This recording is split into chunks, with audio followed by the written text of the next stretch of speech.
Bom, bom dia a todas e a todos. Bom dia aqui do Brasil, boa tarde aí já, né, em Portugal, em Cabo Verde. Eu pergunto se vocês conseguem ver minha tela, Perfeito. ok? Bom, eu sou o Marcelo Vidal, eu sou um servidor da Controladoria Geral da União aqui no Brasil. A Controladoria Geral da União é o órgão de governo responsável por viabilizar a pauta de governo aberto.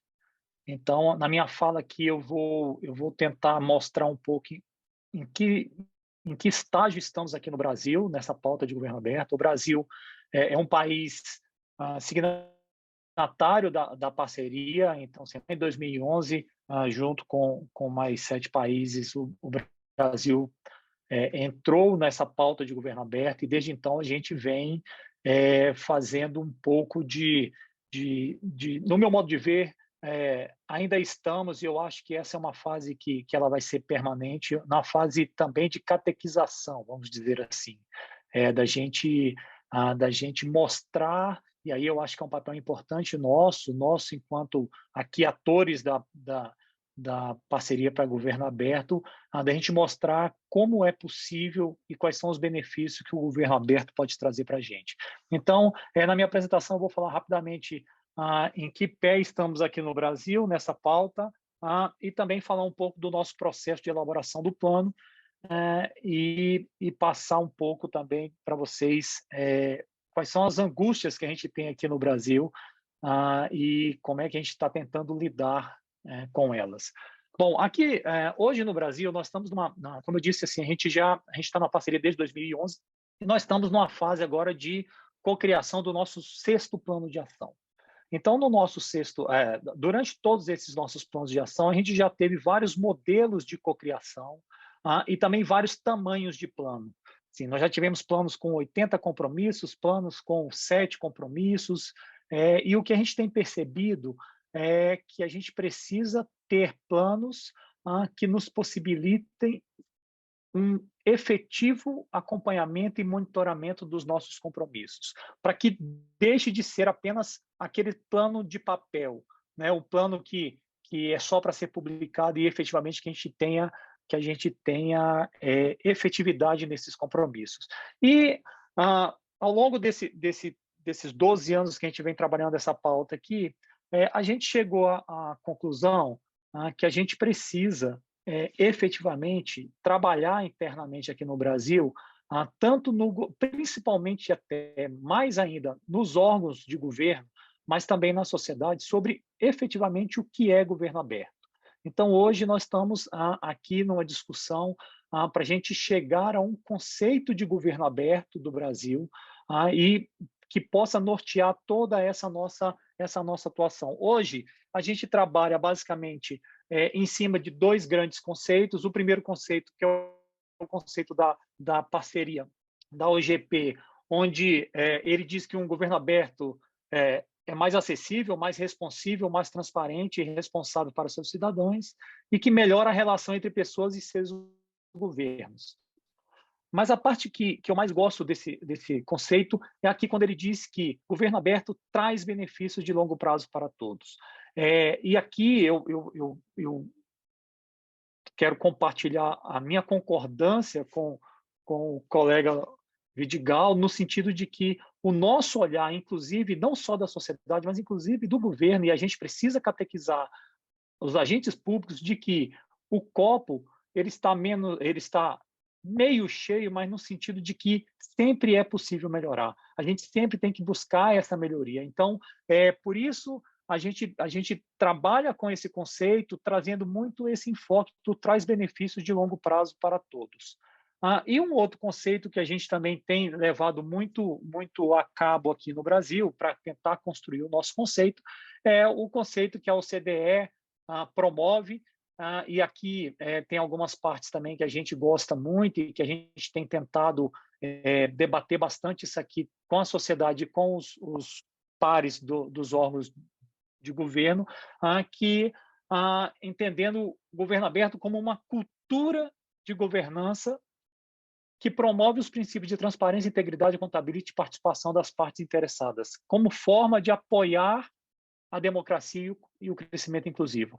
Não tem como mais a gente pensar em governo aberto de modo que isso não seja algo de cultura de governança. Eu não posso pensar mais governo aberto como aquela iniciativa isolada de alguns órgãos ou de alguns, o que é pior, de alguns servidores ou nichos da sociedade, e sim como uma cultura de governança. E quando eu digo uma cultura de governança, eu tô me referindo a uma governança participativa, inclusiva e democrática. Então, são os dois conceitos que a gente vem trabalhando no Brasil para a gente poder ter o conceito brasileiro de governo aberto, para que a gente possa cada vez mais inserir essa cultura de governança na nossa sociedade e nos nossos órgãos públicos. Mas por que a gente fala em governo aberto? E aí também, mais uma vez, fazendo aqui, usando mão da fala do colega Vidigal, temos que pensar em governo aberto como um viabilizador de solução conjunta para problemas complexos. Como bem disse o Vidigal, o governo aberto, a parceria para governo aberto, ela não está aqui para resolver individualmente problemas do Marcelo, e sim problemas de um conjunto da sociedade ou de toda a sociedade. Então, a gente tem buscado aqui, nos nossos planos de ação, e aí foi um aprendizado nosso de sair de um plano de 80 compromissos, onde eu tinha compromissos muito específicos, para um plano um pouco mais enxuto em termos de quantidade de compromisso, mas com compromissos muito mais relevantes para uma parcela maior da sociedade. E buscar uma solução conjunta significa trazer para essa solução tanto o governo como segmentos da sociedade. E aqui, só por uma questão didática, eu dividi aqui em 5 grandes grupos de atores da nossa atuação aqui de governo aberto, como o governo, a academia, a sociedade civil organizada, aqui entendido também aqui dentro a imprensa, os sindicatos, todas essas organizações, o próprio cidadão, claro, porque, de algum certo modo, muitas vezes a gente, pelo ativismo, a gente consegue engajar a pessoa, e muitas vezes ela não faz parte de nenhuma sociedade organizada, mas quer contribuir com a solução. E, claro, a academia, que estaria dentro do que a gente está chamando aqui do viés, dos pilares dessa construção, e o setor privado, que aqui no Brasil a gente tem, há algum tempo a gente passa por essa dificuldade das pessoas entenderem que o setor privado também é parte da sociedade. Eu não tenho como excluir o setor privado de uma construção de políticas públicas, porque eles também, o setor privado também é muito afetado pela política pública, em especial se a gente pensar na política pública de regulação. E como é que a gente tem trabalhado esses princípios de governo aberto aqui? O primeiro princípio de participação, e para a gente esse é o princípio, não tem como a gente hierarquizar princípios, né? Porque todos são princípios, já diz a palavra, mas se eu tivesse essa licença de vocês, não vejo como falar de governo aberto sem que a gente tenha um enfoque muito forte no pilar da participação. Entendendo participação como a sociedade, os grupos da sociedade como parte da solução. Então, assim, eu não posso pensar no pilar de participação pensando que participar é só consultar. Não, participar é consultar a sociedade, sim, mas dar oportunidade da sociedade que ela participe no desenho, na implementação e no acompanhamento de políticas e serviços. Então, assim, é um espaço que tem que ser construído para que a sociedade possa trabalhar em todo o processo de formulação, de coordenação, de execução, de monitoramento e avaliação da política pública. Muitas vezes, a gente acha que a gente trabalha a participação só como na fase de consulta. Vamos perguntar o que o cidadão quer, vamos perguntar o que a sociedade acha disso, e muitas vezes acaba alijando a sociedade e os seus grupos de participar desse desenho. E por que isso é importante, pessoal? Porque, efetivamente, eu só tenho políticas públicas para resolver uma demanda social. E a demanda social, quem conhece, é aquele que precisa dela. Então, a gente tem que quebrar um pouco também isso, a cultura de governo aberto, uma cultura de governança de governo aberto, ela tem que passar por isso, e aqui o Luiz falou que só tem ele como representante da sociedade civil, então o que eu vou falar aqui vai afetar bastante os meus colegas, meus pares de governo dos países aqui presentes. Muitas vezes é difícil a gente admitir, mas a gente não cabe mais o pensamento de que, por eu estar trabalhando na administração pública, sou eu que entendo única e exclusivamente da política pública. Sou eu que entendo única e exclusivamente de como executar uma política pública. Muitas vezes, essa expertise está muito mais pelo lado da sociedade, pelo lado das suas organizações que atuam nisso, do que necessariamente aqui no governo. Então, nós temos que trabalhar isso de uma forma muito conjunta. E, para a gente, não existe governo aberto sem cooperação. Não existe como eu falar de governo aberto pensando só pelo lado do governo implementar aquilo que ele pensa e ter lá a carinha de bravo quando alguém vem falar alguma coisa, ou a carinha de desdém, de desprezo, porque eu sei mais que todo mundo. Então, a lógica que a gente tem procurado passar para o nosso ecossistema de governo aberto aqui no Brasil, no pilar da participação.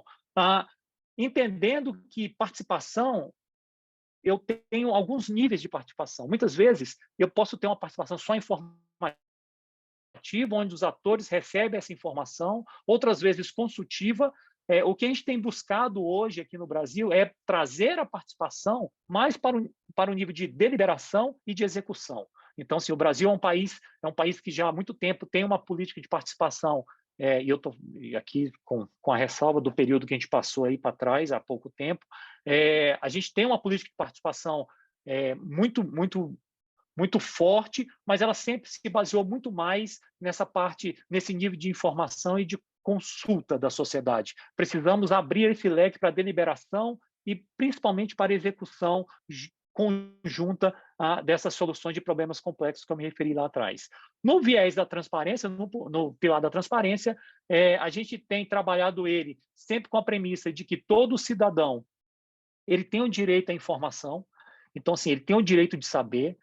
Todo governo tem a obrigação de informar, então, assim, eu não faço favor nenhum à sociedade quando eu estou dando transparência. Na verdade, essa é uma obrigação e é um direito da sociedade, e eu não tenho como falar em governo aberto, e entendendo que a informação é um bem público, e aqui o conceito de bem público não é aquele conceito jurídico, mas é um bem do público.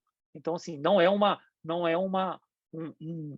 bem que é do governo ou da administração pública. A informação pública, como o próprio nome diz, informação pública, ela pertence à sociedade, ela pertence a todos. E não há que eu falar em governo aberto sem informação. Eu não tenho como adotar práticas de governo aberto se eu sou um país opaco, uma administração opaca que não permite ao cidadão e à sociedade consumir as informações até para poder formar a sua opinião. Dentro do pilar de accountability, a gente tem buscado dar o enfoque no dever de prestar contas e se responsabilizar pelos atos. Então, assim, a gente tem mostrado para os gestores de que prestar contas é um dever e traz uma responsabilização, mas o mais importante, que o governo precisa ser responsivo. E o que eu estou me referindo aqui a responsivo? Não basta só eu prestar conta. Eu preciso também dar retorno àquelas contribuições que a sociedade traz daquela conta que eu estou prestando ou daquele processo que eu estou consultando. Eu não tenho como falar em governo aberto se eu não dou retorno.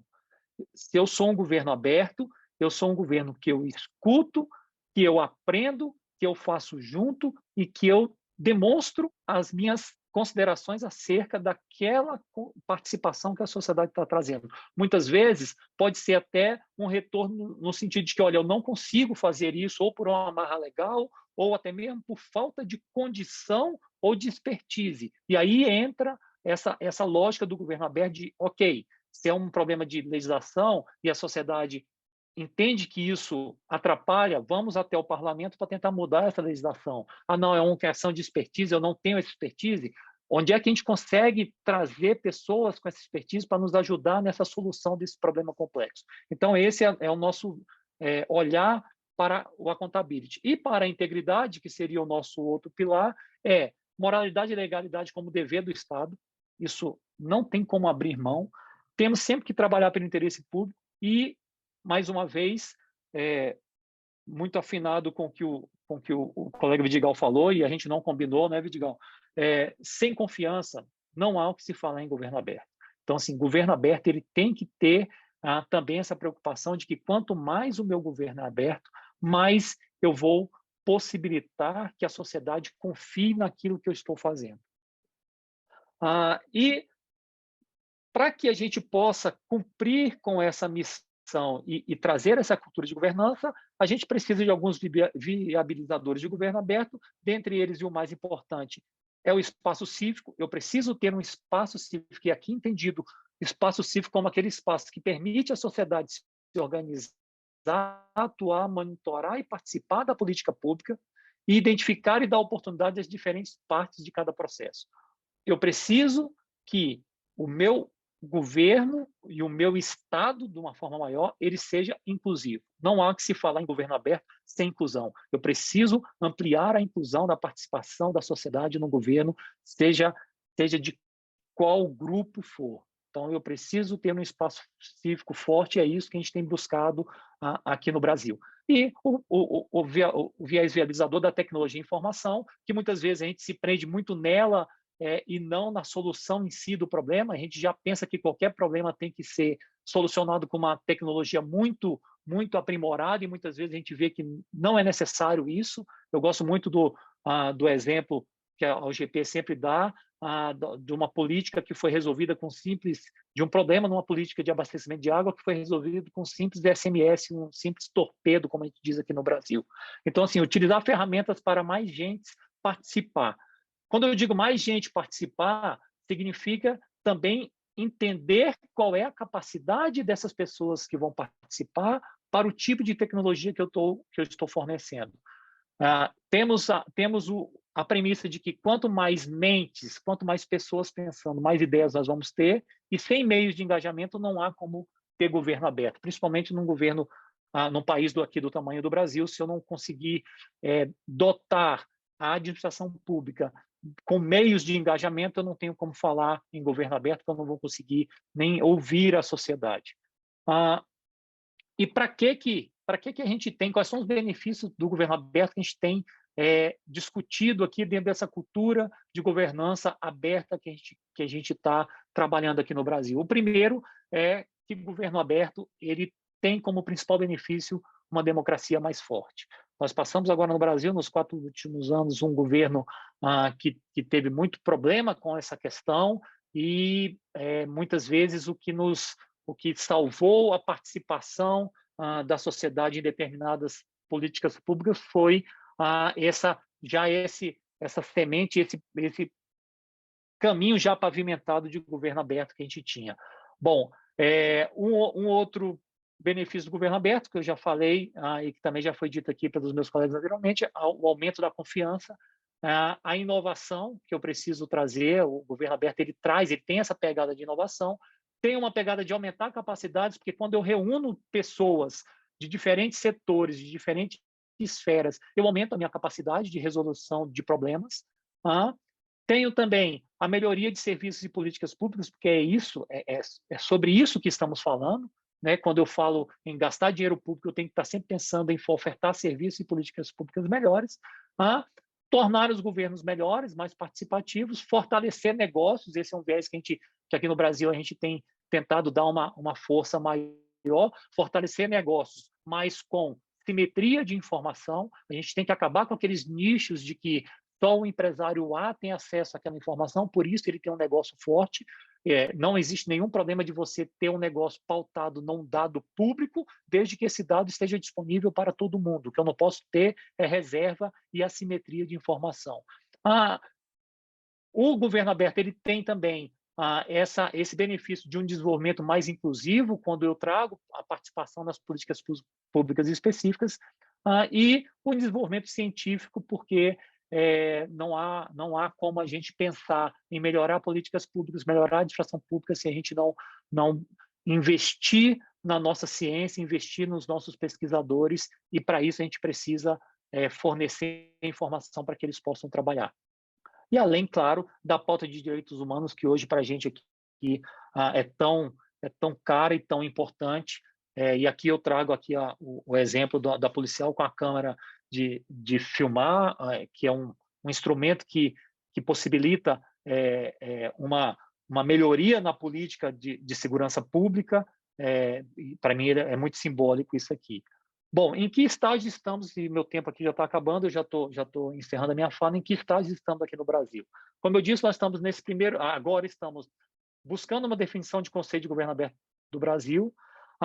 Após isso, buscando uma elaboração de estratégia de governo aberto, porque a gente não quer, a gente entende que o plano de ação é uma ferramenta muito importante, só que a gente precisa, com o implemento de uma cultura de governança, de governo aberto nos nossos órgãos e na nossa sociedade, a gente precisa que a cultura de governo aberto esteja para além de um plano de ação, esteja em todo momento, esteja inclusive e principalmente no momento de formulação das políticas públicas. E estamos na elaboração do nosso 6º plano de ação, onde a gente, basicamente, temos 3 grandes etapas, que primeiro é uma definição de temas, segundo, oficinas de cocriação e terceiro, a aprovação do plano.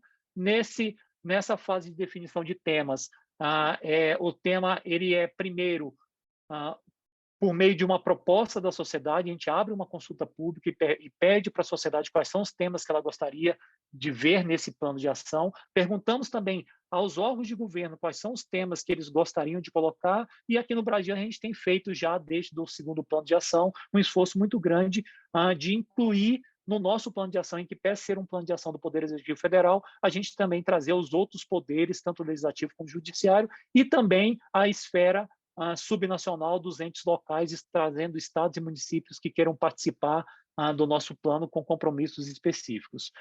Feita a definição do tema, a gente tem as oficinas de cocriação, onde a sociedade é chamada a participar de 2 formas. Primeiro, por meio de consultas públicas, onde a gente pergunta para ela, definido o tema, qual é o desafio que a sociedade acha que naquele tema que deve ser trabalhado naquele plano de ação.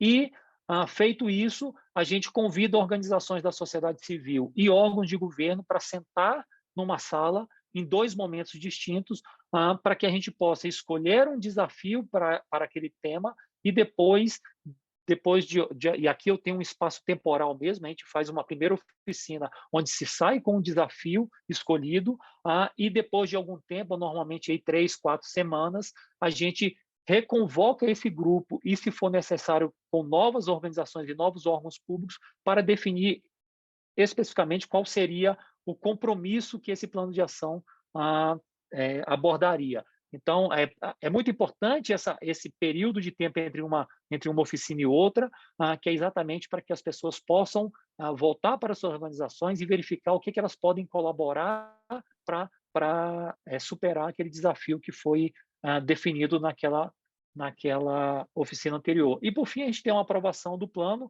uma aprovação que é pelo Comitê Interministerial de Governo Aberto e pelo Grupo de Trabalho da Sociedade Civil. Para cada plano de ação, a gente faz um chamamento de organizações da sociedade civil que queiram compor esse grupo de assessoramento, e esse grupo de assessoramento ele trabalha tanto na metodologia de cocriação do plano, quanto também no nosso monitoramento do plano ao longo da sua execução. E vou ficando por aqui. Mais uma vez agradeço meu contato marcelo.vidal@cgu, e fico à disposição aqui dos colegas para perguntas ao final. Obrigado.